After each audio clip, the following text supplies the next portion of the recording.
First of all వాళ్ళ parents గురించి ఆలోచిస్తలేరు bro. ఒక అమ్మాయి గురించి ఒక అమ్మాయి పరిచయం అయినాక వాళ్ళ మెయిన్ ఫోకస్ కానీ వాళ్ళ ఐడియాలజీ మొత్తం దాని అమ్మాయి మీద పెట్టేసరికి వాళ్ళకి ఏం అర్థమైతే లేదు. నా పేరు శ్రవణ్ అండి. బ్రదర్ బయట ప్రజెంట్ జనరేషన్ అమ్మాయిలు ఎట్లున్నారు బ్రదర్? ప్రజెంట్ జనరేషన్ అంటే అమ్మాయిల గురించి మనం ఇప్పుడు మాట్లాడదగినట్టు ఏం లేదండి చూసుకుంటే. అంటే అందరూ ఒక రకంగా లేరు. ప్రజెంట్ మనం చూసుకుంటే అయితే ఎస్ఆర్ నగర్ అమీర్పేట ఏరియాలో చూసుకుంటే అయితే నేను చూసిన కాడికి అయితే ఎవరు బాగాలేరు అండి. పొద్దున ఒకరితో సాయంత్రం ఒకరితో అట్లా అంటే బాయ్ ఫ్రెండ్సా వర్క్ ఫ్రెండ్సా అనేది మనకు క్లారిటీ లేదు.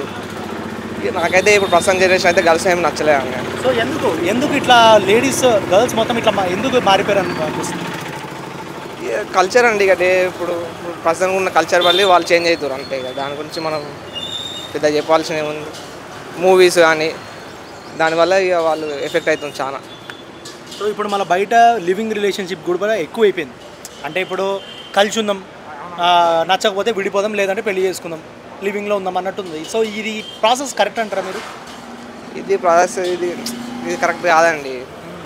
కరెక్ట్ ప్రాసెస్ కాదు నన్ను అడిగితే మాత్రం. అబ్బాయిలే జెన్యున్గా ఉంటారండి. మీరు ఎవరైనా ఇప్పుడు ఎవరైనా లవ్ ఫెయిర్ అయ్యి చనిపోయిన వాళ్ళు కానీ ఎవరైనా చూసుకున్నట్టయితే అబ్బాయిసే ఎక్కువ ఉంటారు కానీ గర్ల్స్ ఎవరైనా మీరు చూసారా?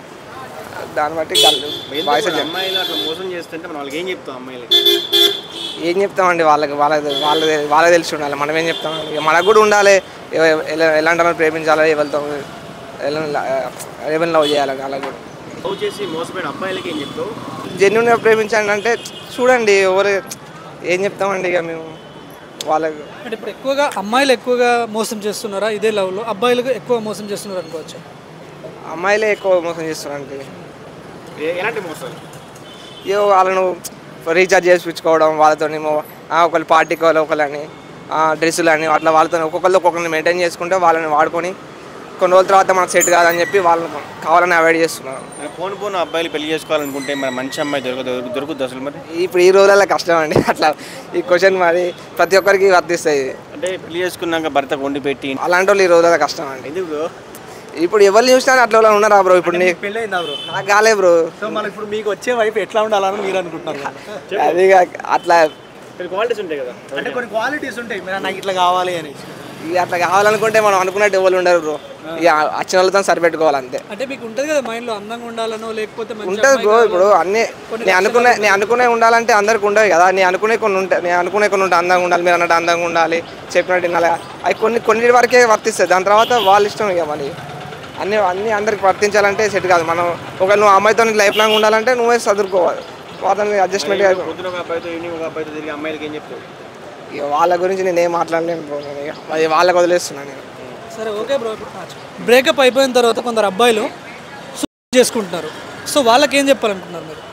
అబ్బాయిలనే కదా, అమ్మాయిలు కూడా కొంచెం బాధలో చేసుకుంటారు. వాళ్ళు ఫస్ట్ ఆఫ్ ఆల్ వాళ్ళ పేరెంట్స్ గురించి ఆలోచిస్తలేరు బ్రో. ఒక అమ్మాయి పరిచయం అయినాక వాళ్ళ మెయిన్ ఫోకస్ కానీ వాళ్ళ ఐడియాలజీ మొత్తం దాని అమ్మాయి మీద పెట్టేసరికి వాళ్ళకి ఏం అర్థమైతే లేదు. అట్లా చూసే కన్నా వాళ్ళు అట్లా చేసుకునే ముందు ఒకసారి వాళ్ళ పేరెంట్స్ గురించి ఆలోచించుకుంటే మంచి అని చెప్పేసి అమ్మాయిలు అంటే పడి జాబులు లేకుండా జీవితాలు ఆగం చేసుకున్న చాలా మంది వాళ్ళకి ఏం చెప్తారు? అదే అంటున్నా సార్ నేను. వాళ్ళు ఒకసారి అట్లా ఆలోచించక ముందు వాళ్ళ పేరెంట్స్ గురించి, వాళ్ళ ఫ్యామిలీ బ్యాక్గ్రౌండ్, వాళ్ళ ఫైనాన్షియల్ ఇష్యూ, వాళ్ళు ఏ రకంగా ఎక్కడ ఉన్నారని ఒకసారి ఆలోచించుకుంటే మంచిది. ఇవన్నీ చేసేకంటే ముందు ఒకవేళ చేసినా వాళ్ళు మళ్ళీ దాన్ని కంబ్యాక్ అయ్యే సిచ్యువేషన్ ఉంటే ఓకే. కానీ అనేది ఏమాత్రం కరెక్ట్ కాదు నన్ను అడిగితే. సో ఫైనల్గా లవ్ మ్యారేజ్ బెస్టా అరేంజ్డ్ మ్యారేజ్ బెస్టా అంటే ఏం చెప్తారు? Love with arrange marriage best అంటాను నన్ను. నీకేమైనా లవ్ స్టోరీస్ ఉన్నాయా? నాకేం ప్రస్తుతానికి ఇప్పుడు ఏం లేవండి. ప్రస్తుతానికి ఇంతకుముందు ఉన్నాయా? అంటే ఇప్పటికైతే ఏం లేవంటున్నా. అంటే వన్ సైడ్ లవ్, నీ సైడ్ నుంచి కూడా వన్ సైడ్ లవ్ అంటే అయితేనే ఉంటాయి. ప్రతి ఒక్కరు ఫేస్ చేయాల్సిందే బాయ్స్ అనే వాళ్ళు. Thank you. ఈ కాలం అమ్మాయిలను చూస్తుంటే నీకు ప్రజెంట్ నీ సిచ్యువేషన్ ఏమనిపిస్తుంది? యూజ్ అండ్ త్రో అంతే అనిపించింది.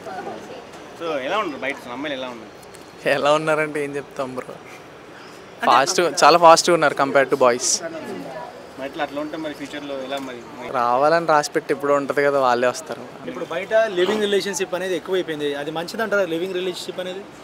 లేదు బ్రో, రిలేషన్షిప్ లివింగ్ మొత్తం అంతా అయిపోయిన తర్వాత ఇద్దరు విడిపోతారు, మళ్ళీ ఇద్దరికి వేరే వేరే వాళ్ళు వస్తారు. కామన్ కదా.